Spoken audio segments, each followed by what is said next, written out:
welcome, welcome. Welcome to Speaker Series, Mastering and Delivering Superior Customer Service Skills with the Taylor Reach Group. Of course, Colin Taylor, our guest speaker today, CEO. Thank you for joining us today, Colin. It's my pleasure. Thanks to Tiffany. We were just talking about customer service. It's always sort of been the hack of mine. I don't know where I learned it along the way, but I've always kind of carried it and transferred it through no matter what industry I'm working for. And Colin and I agree, no matter what industry, no matter where you are, relationships, period, customer service skills can benefit from. So this session, of course, like we said, led by Colin Taylor, CEO, Chief Chaos Coordinator with the Taylor Reach Group. Check their website out, www.thetaylorreachgroup.com. And Colin Taylor, I'm going to mute myself. I'm going to sit back. I'm going to absorb. Today's session will be recorded. So if you have staff that you want to watch this, if you have a friend that should see this, you can grab the link from our social channels, Facebook, LinkedIn, Twitter, Instagram, you name it, we're on it. I can also email you the link directly if you reach out to me, easy peasy. And again, Colin Taylor, welcome, welcome. We are grateful and excited to hear what you have to say, sir. Wonderful. Now, thank you very, very much for that introduction. My goodness, I don't know if I'm up to this, but let me try, and we'll start by sharing my screen.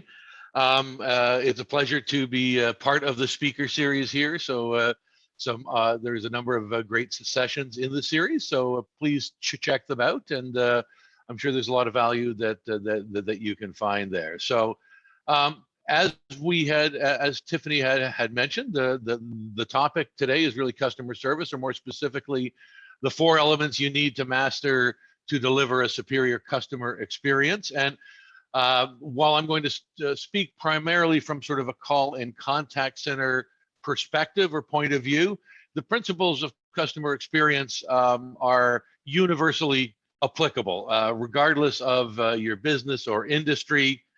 You're going to be able to take those principles and apply them to the benefit of yourself and to your customers. So let me start to move forward. So as Tiffany said, the Taylor Reach Group, we're a call and contact center customer experience consulting firm. We've been around since 2003. The principals have received more than 30 awards for contact center operational excellence on 2 continents. We've completed thousands of client projects on 4 continents. In case you're wondering, we've not worked in Africa, and we've not worked in Antarctica, and I don't think we're putting headsets on penguins anytime soon, so that's not going to happen. We do work with all kinds of organizations, from Fortune 500 to small, medium-sized businesses, to governments and government agencies, not-for-profits, as well as startups. And so some folks really embrace Net Promoter Score or NPS. Others don't think that tells you very much, because we get a 91 out of 100. I'm a believer in it, but I'll leave that to you to form your own opinions and conclusions. A little bit about me. CEO of and Chief Chaos Officer for the Taylor Reach Group, 45 years in the call and contact center industry, which really just means I'm old. I received numerous awards, published hundreds of articles, spoken at industry conferences and events on 3 continents. I've been a judge in contact center awards in North America, in Europe, and in Asia. And I'm acknowledged as a thought leader. I hope that means I've had more than one thought, but again, I'll let you guys be the judge of that as we go through. So it's interesting. I had an opportunity, as I was preparing for this speaking opportunity today, I was recalling an opportunity I had when I attended a call in the contact center conference in Orlando, Florida, and it was actually at Disney, which is very cool. I'd never been to Disney, without my kids or my grandkids in tow, and I was really looking forward to the opportunity. I thought I might finally get to be on the rides I wanted to be on. No. So, I registered for the conference. I, booked my room at the hotel on the resort, and all was great until a couple of days later. I realized that because I teed up a number of additional meetings, I wanted to extend my stay by 1 day. So I picked up the phone and called again. And the second call was a little less impressive than the first. It took many minutes for the call to be answered. So I was in queue, and listening to how I could do multiple things online, none of which actually were the thing I wanted to do.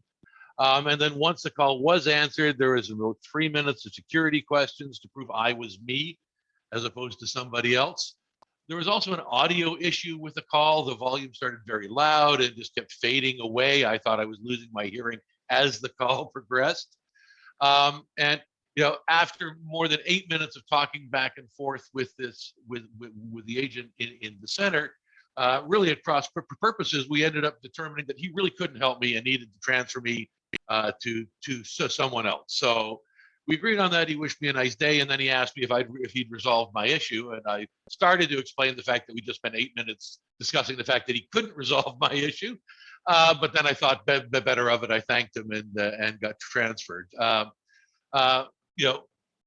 This is just an example, and I talked to somebody who was very helpful. We got the issue resolved, got the extra room day. I didn't get to play on as many rides as I'd hoped, but it was still a good event. And as I wrapped up the call, finally, I got a post-call IVR survey, which was very heavy on touchy-feely type of questions in terms of my interaction, but didn't actually address whether or not the call had resulted in a resolution. Did I get done what I wanted to get done? Was it timely? Were they easy to deal with? So it was an interesting exercise to go through. And Disney is very well regarded for the quality of service that they provide. But I guess like everything, there can always be the exception to the rule. The overall process was frustrating. It wasn't a great experience. We had a long wait time, no immediate resolution, etc. But when I wrote about it, Disney was very quick to respond to my blog post to try and make things right. So if nothing else, it points out the value of reaching out via social media. But I know better than most the challenges you're going to find in working in or operating in a contact center. I've spent most of my life working in this field, and I did start off working on the phones. And I know it's also very dangerous to try and judge a center based on a single incident or a single snapshot or a single interaction. But my opinion of Disney certainly declined as a direct result of that interaction.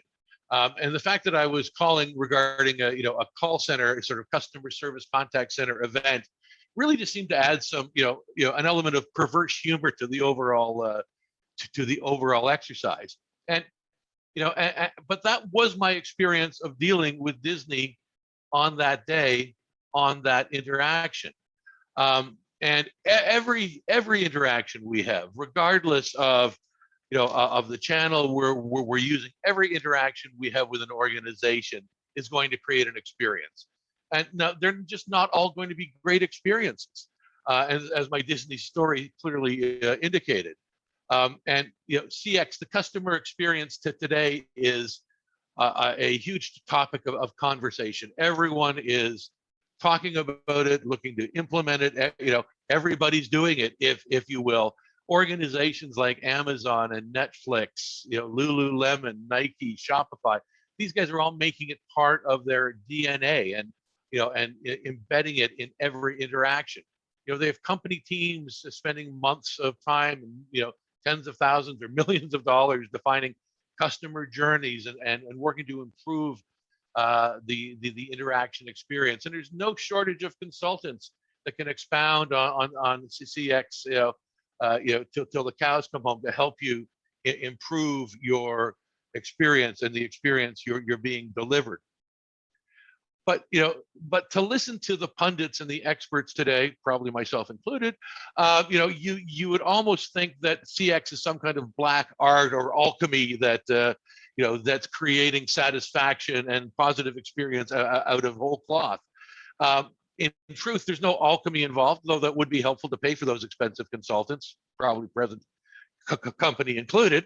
But it is a discipline. It is an evolution of traditional customer service. It's really customer service on steroids and brought to the next level.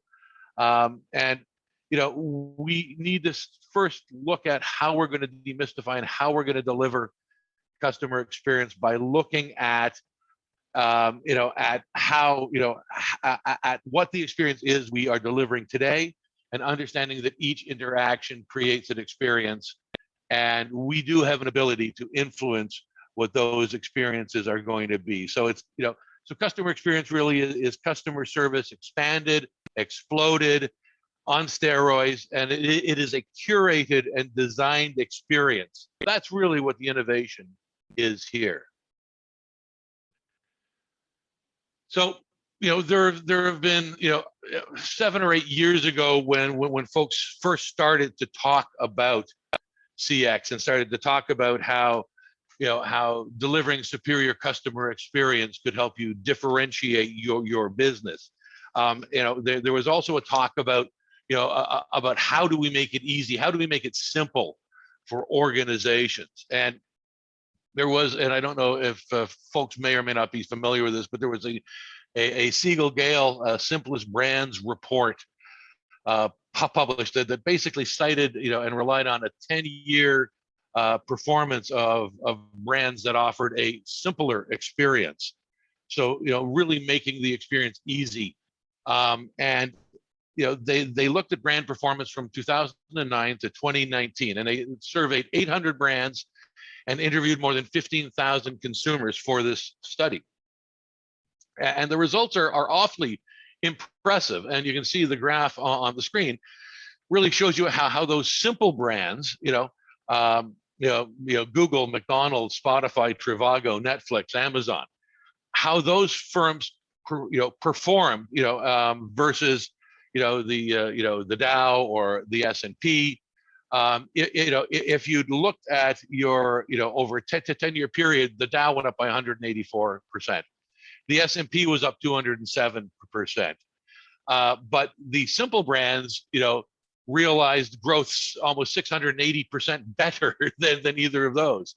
So certainly something in their approach with their customers, help to make them successful, and I think help to differentiate themselves from their other peers and competitors in their segments.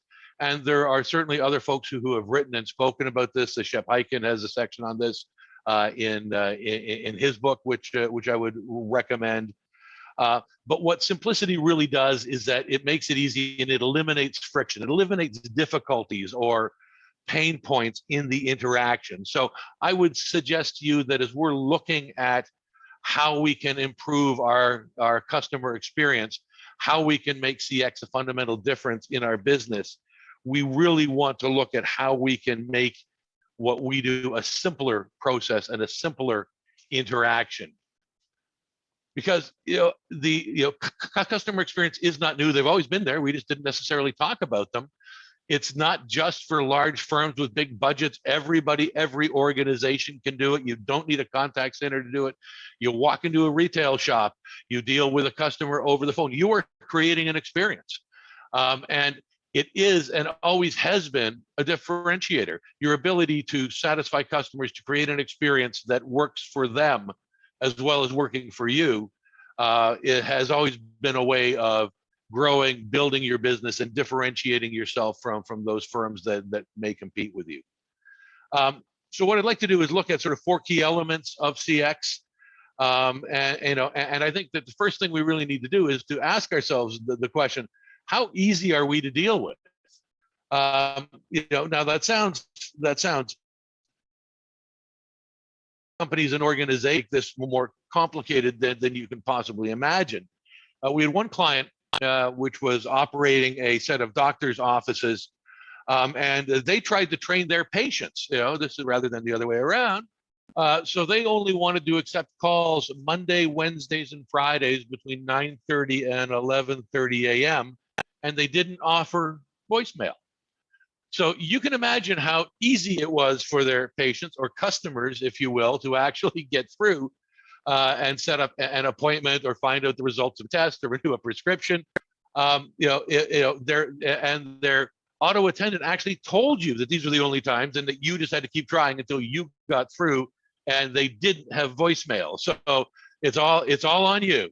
Now I guess, we all need doctors, and maybe that's the difference between that and contact center consultants. But, because certainly I couldn't get away with that. And I don't imagine anyone else in this call could as well. So we had another client who is a $6 billion services company, and they provide a monthly service to their customers that costs about $40 a month. Yet the staff in the contact center was only empowered to give up to $25 as a refund, or as a credit if service wasn't delivered or wasn't delivered as expected.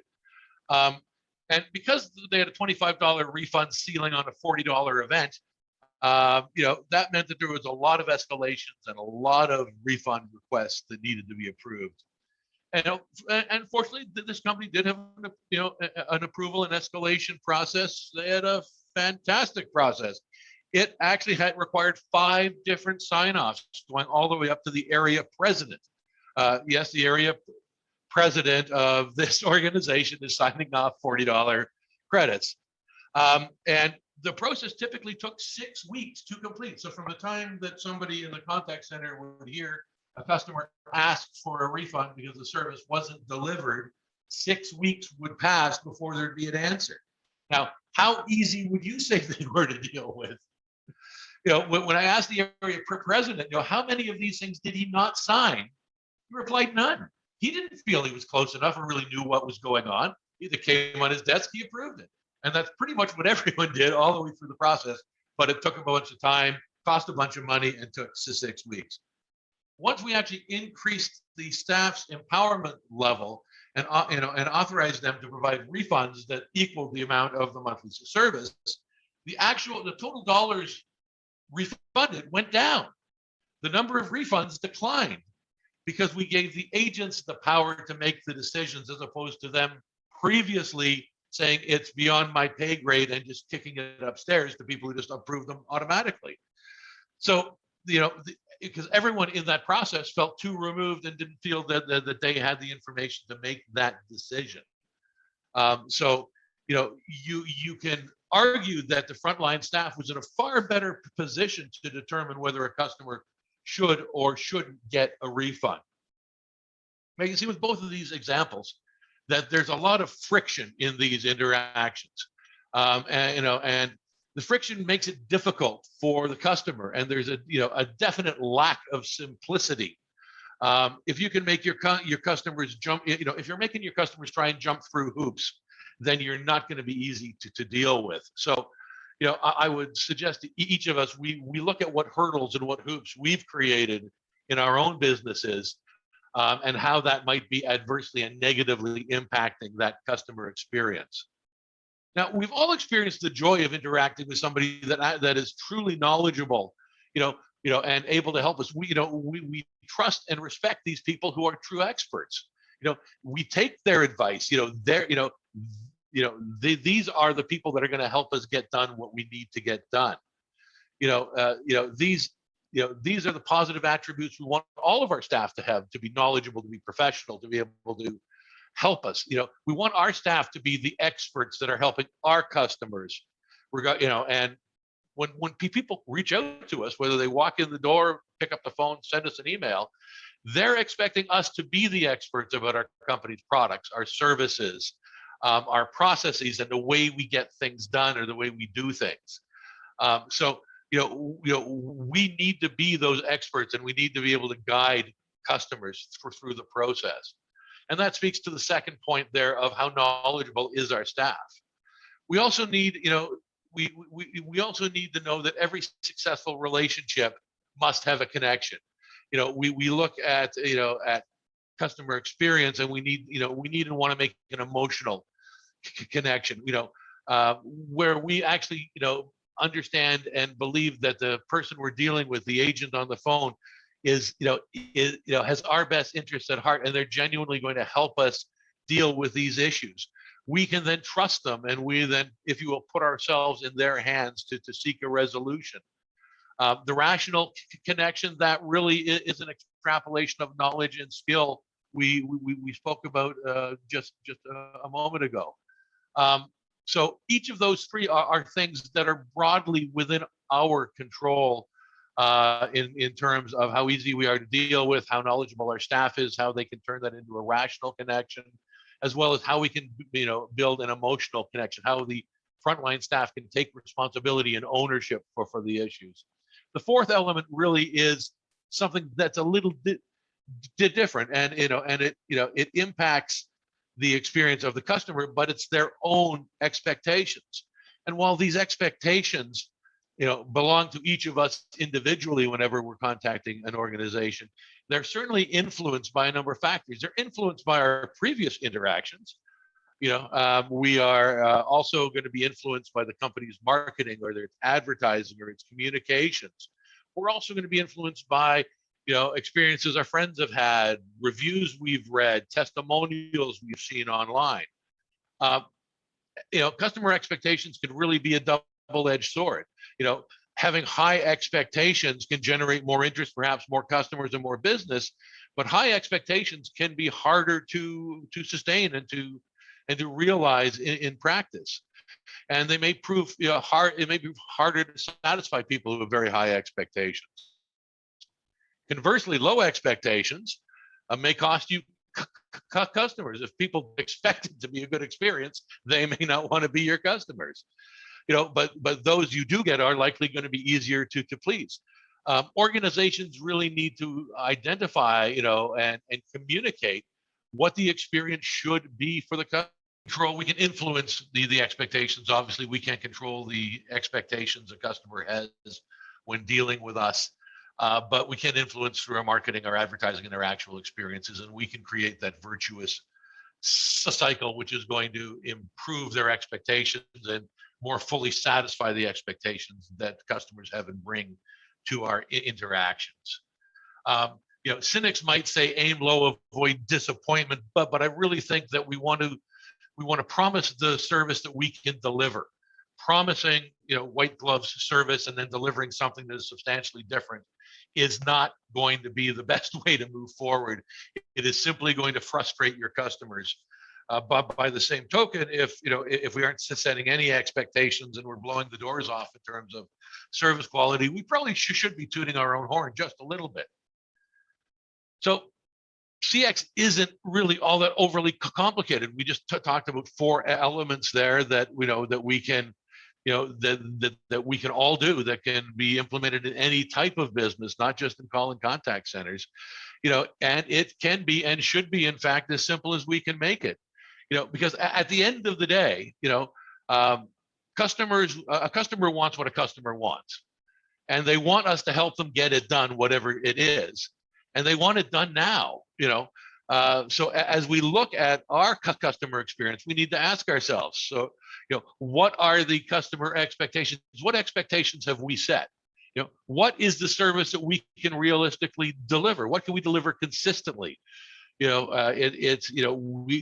can't focus on a one-off excellent experience if that's not typical of what customers are going to receive when they're interacting with us. What are the different ways we can deliver this service? And where will we be delivering the service? It's easy for us to get into our own way as we start to work down this path. But if we keep focused on simplicity and on the bare essentials, delivering what the customer wants, we can be successful.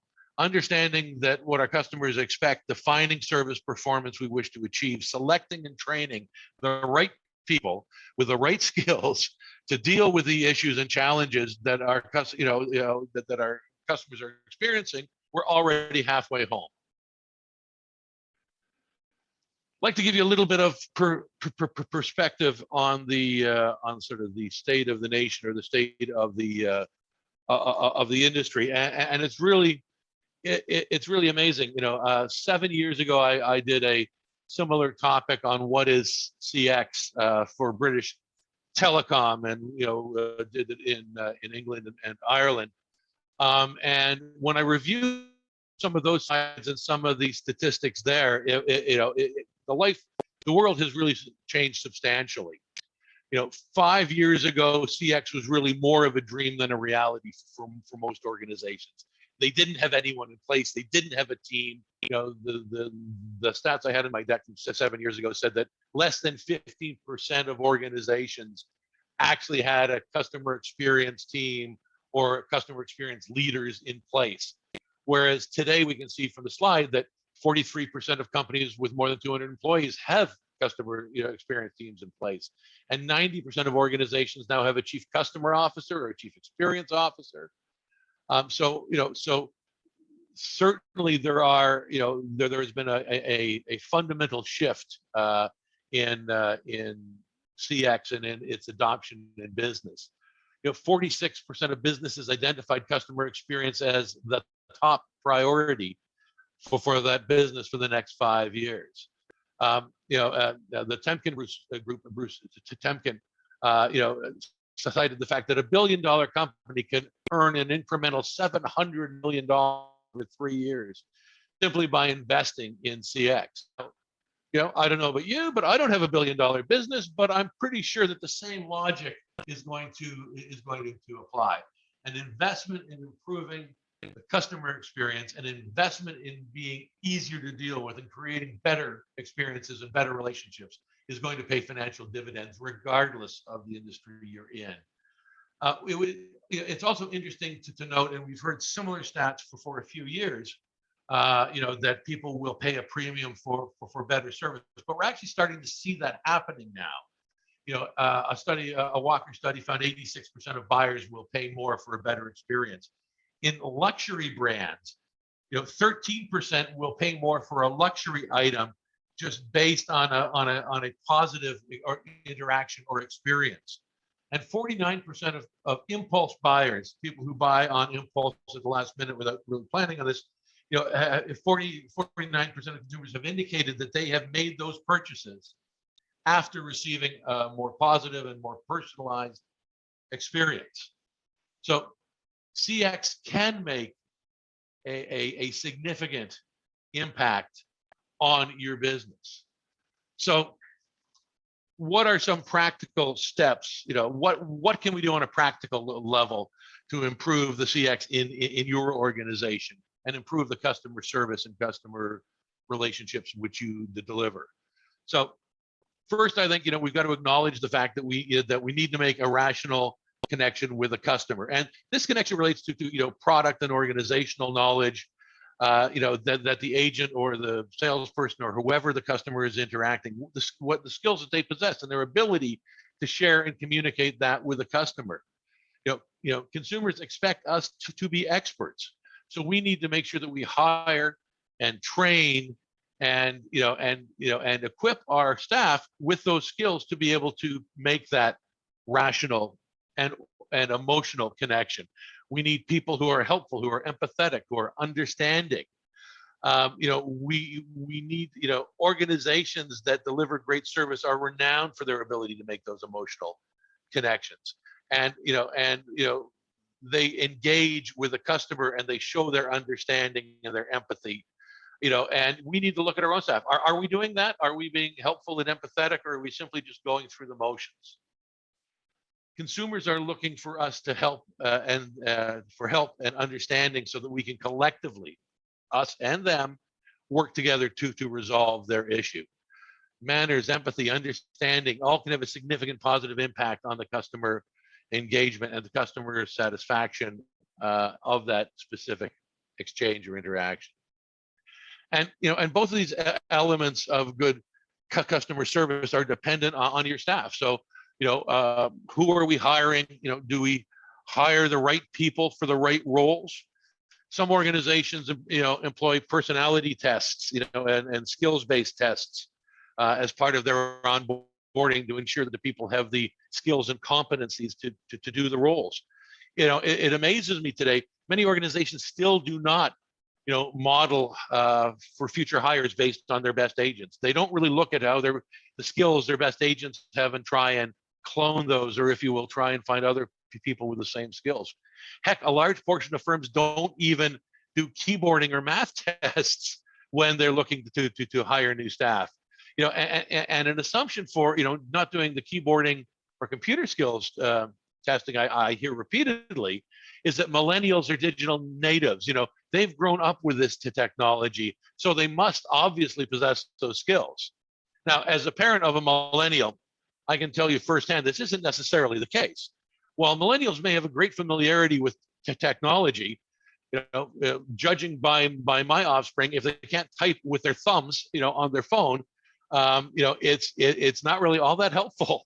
Computer navigation today for most millennials are, they're using apps, and if they are using a computer or a laptop, it's really just point and click, or they're using their thumbs to type out on a smartphone.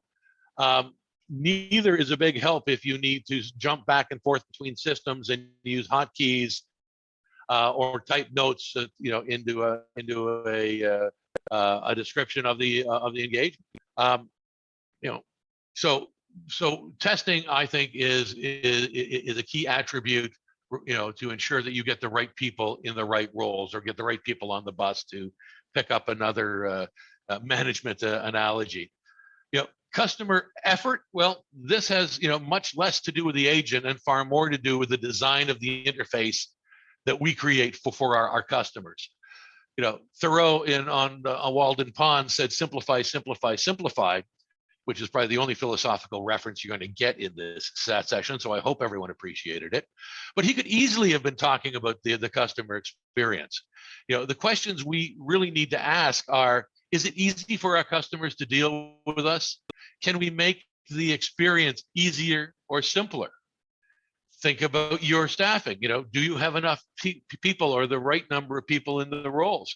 How long do callers have to wait before their phone call gets answered? If you have an auto attendant or IVR on the front end, how well does that work? We were once asked by a major wireless carrier to design an IVR call tree that did, it was truly an IVR jail. They'd get in and just never be able to get out, short of hanging up. When we did that, somewhat tongue in cheek, I did actually suggest that their opening greeting should be something along the lines of, abandon all hope, ye who enter. This call may be recorded for training and quality purposes. But in your IVR, how many options do you have? How many levels? Can a customer reasonably understand the options as they're presented, or are they forced to go back and repeat the menu over and over again? Are they being asked to enter information in the IVR? Is the information entered into the IVR actually passed on to the agent when they talk to them, or are they having to repeat themselves every time they talk to somebody new? All of these things create friction. They create difficulties. They make engagement and doing business with us harder. We may think that it's saving us money, but if we lose customers, what money are we really saving? We also need to look at what channels we have available to customers. How do they interact with us? Are we in the channels and allowing our customers to interact with us the way they want to interact with us? How many steps or hoops do you make your customers go through before they can speak with an agent or a salesperson? Is it easy? Is it simple? To make it easy for if we can make it easy for our customers, we've taken a big step towards dramatically improving our customer experience and improving our customer satisfaction. Lastly, what should your customers expect? Well, you should tell them what to expect. Tell them on your website, deliver on that promise. Review your current policies, your procedures against what you've told your customers to expect. Change anything that doesn't support the expectations conveyed. We've had clients who their mission statement is to deliver world-class customer care, and I had to point out to one of my customers that with an average speed of answer of around 8 minutes, in other words, it took 8 minutes for the call to get answered, that might not appear to be world-class to a customer. They weren't really happy that I shared that point of view, but they did actually take steps to try and improve their speed of answer and did get that down to a slightly more reasonable number. But you also need to do things like check what your customers are saying about their experience. Also check customer reviews, and your own CSAT or CX metrics or surveys to gauge how you're really doing. There are a lot of channels that folks can use. There's retail, there's walk-in, there's phone calls to a contact center or chat or email, social media, Facebook posts, Facebook reviews, Google reviews, text and SMS.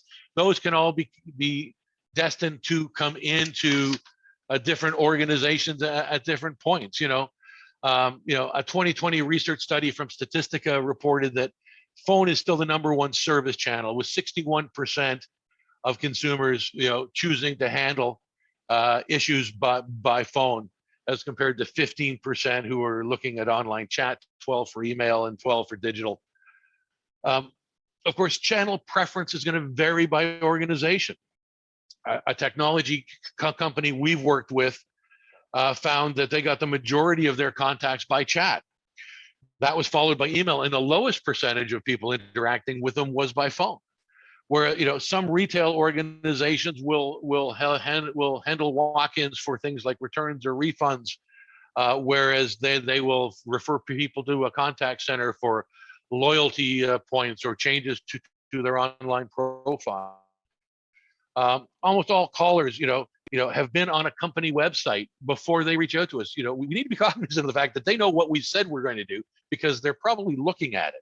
More than half of consumers who phone a call center or contact center are on the website when they place that call.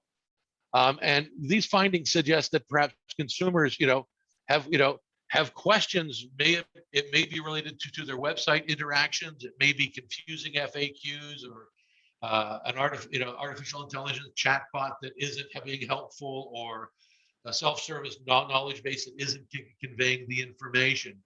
And if those are the cases, we can go back and look at those and look at how we can make them easier. But regardless of the cause of the inquiry or of the interaction, we need to be able to communicate to the customer in a channel that they want to reach out to us on. If people are on a website, live chat is by far the easiest way, rather than forcing them to get their phone, find the phone number, and call. So we want to really try and be where our customers want us to be, and to be able to provide those channels for them to have interaction. Now, there's some Microsoft found in a study I saw that 49% of consumers use between 3 and 5 different channels to contact customer service. Now, that seems like a lot, but then I think about myself, and you may have a similar experience.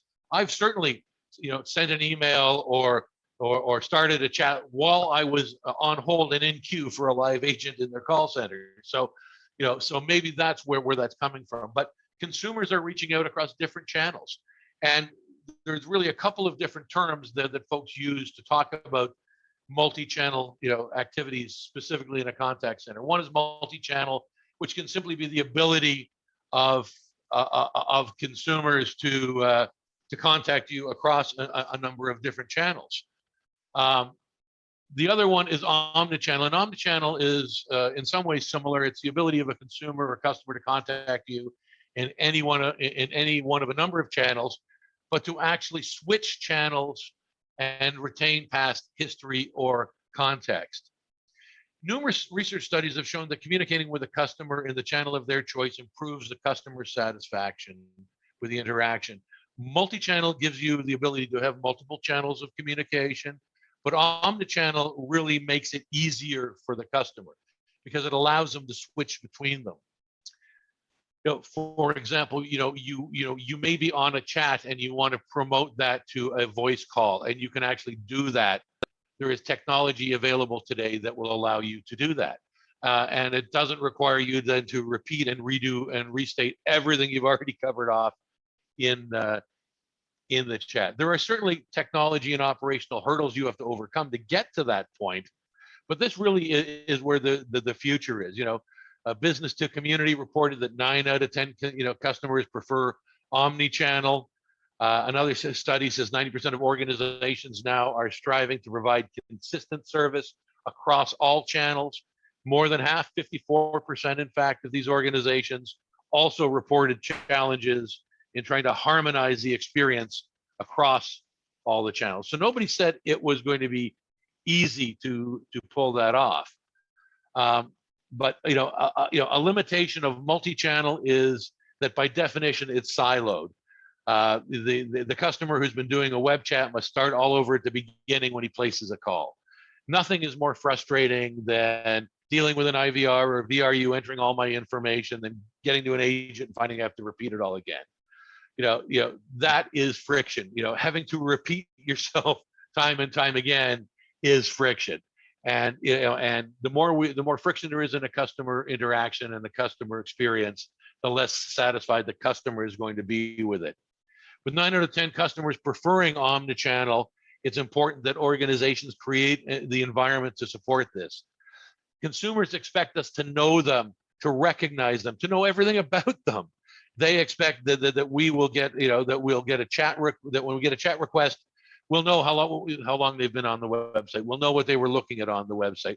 They expect us to know about a problem that they just tweeted about, on Twitter. Omnichannel can help us meet and respond to these expectations. Omnichannel service is great. It is efficient. It delivers higher customer satisfaction scores and results.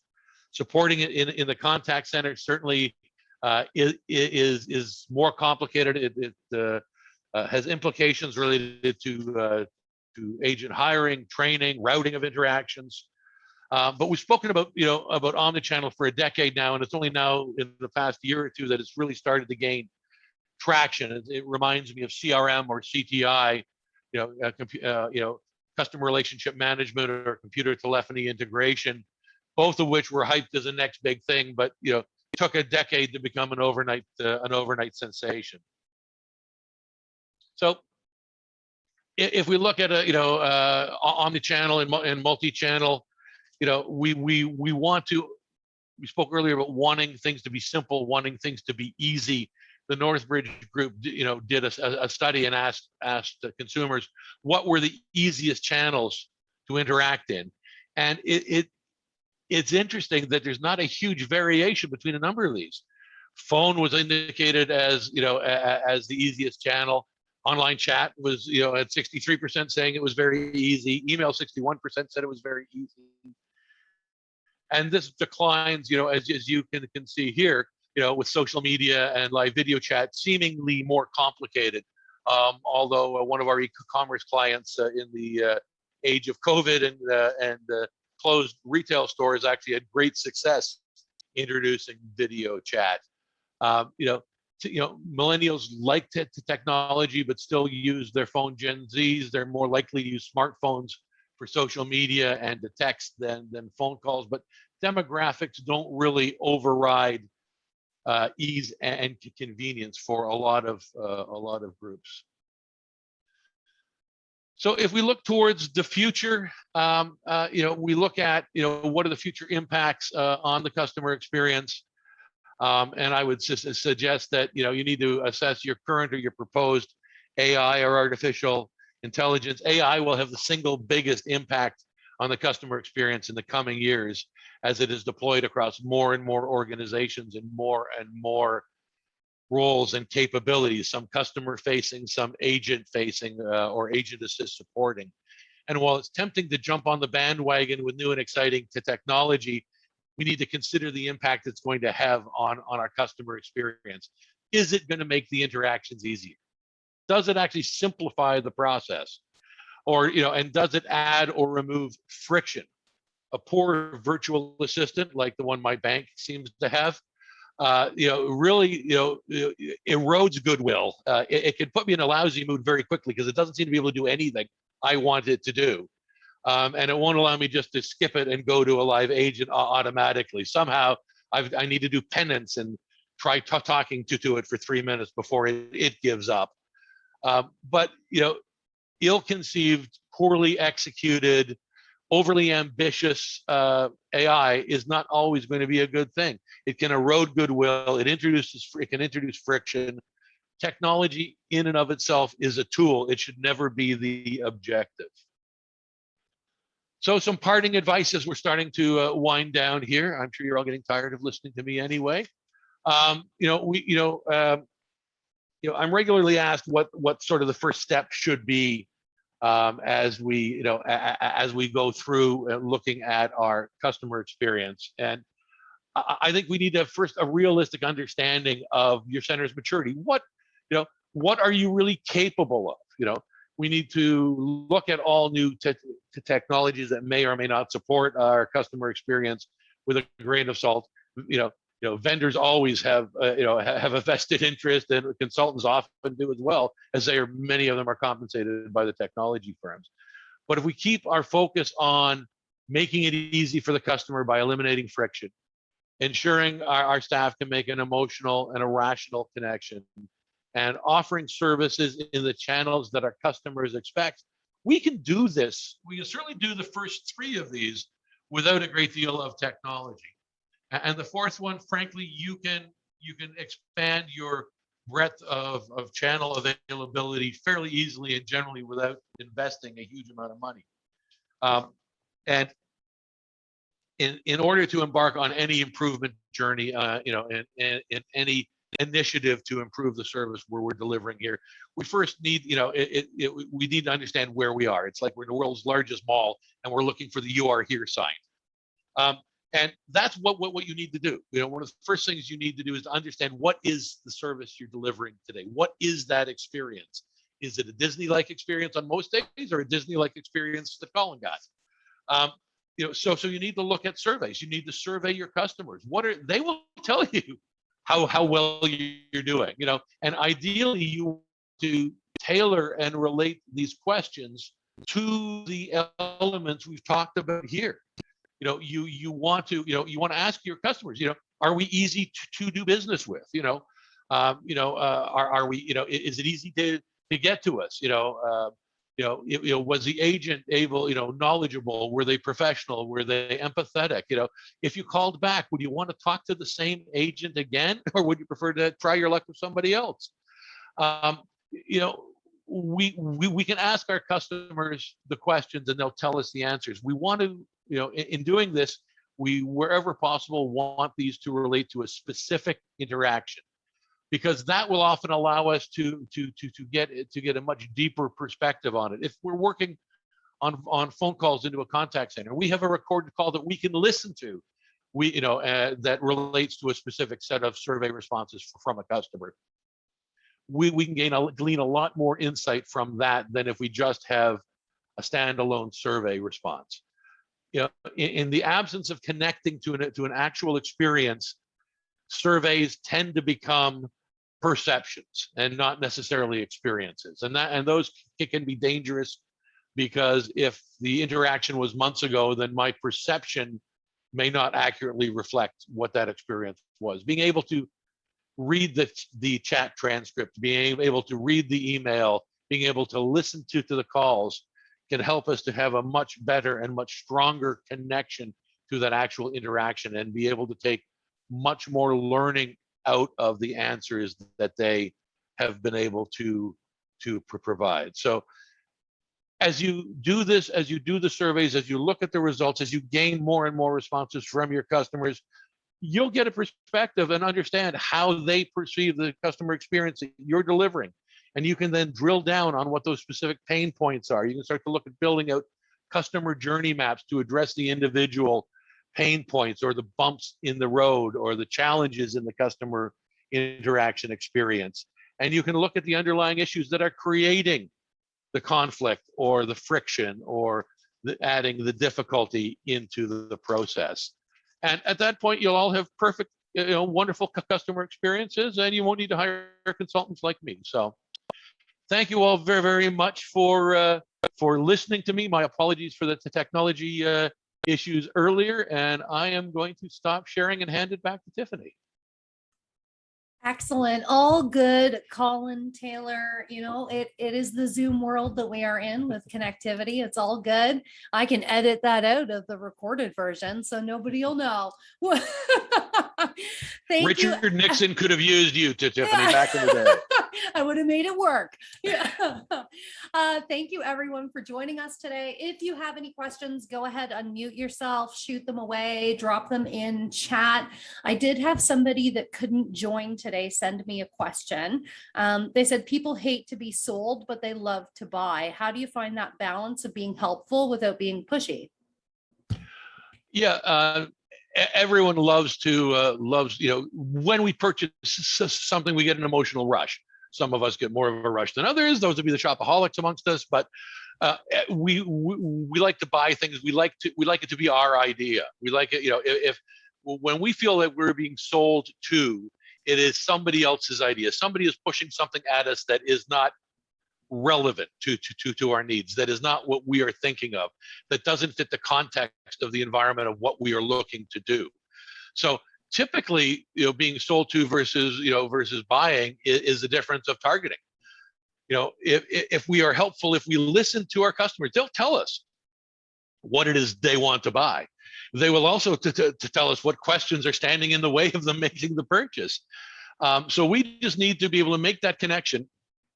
If we can make an emotional connection so they trust us and know that we're there to help them, and we can make that rational connection and demonstrate through product knowledge or service knowledge that we can explain the pros and cons of the different offerings to their satisfaction, we're going to make it much, much easier for them to be happy buyers as opposed to feel like somebody's trying to sell them something they don't want.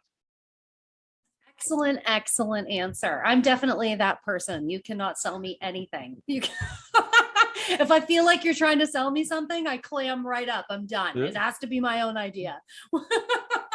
Nobody wants to be sold to. Yes, we all want to buy.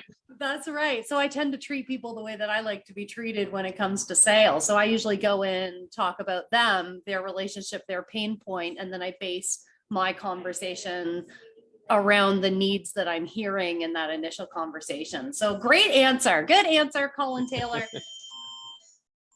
I think everybody's phones just went off with that emergency alert. Yeah, the emergency alert. There you go. It was planned. It's been planned for a little while. It's all good. Right. This isn't a reaction to my presentation, right. I hope.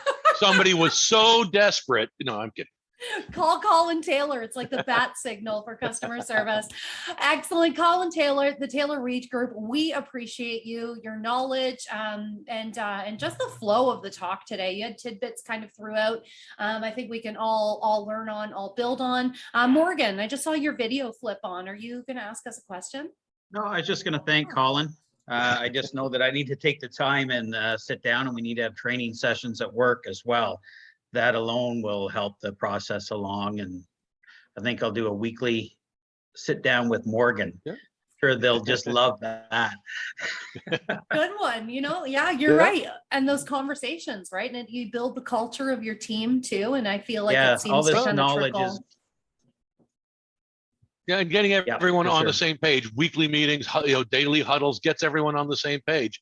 You can share best practices. You can share common challenges that folks face, and how to deal with them. So I think that's a great idea, Mark.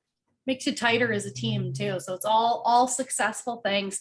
Excellent. After the fact, if you come up with a question and you think, oh man, I should have asked Colin during the workshop, don't worry about it. You can reach out to Colin on his social channels. You can reach out to me and I can connect you as well. Again, Colin Taylor, thank you so much. We really, truly appreciate your time today.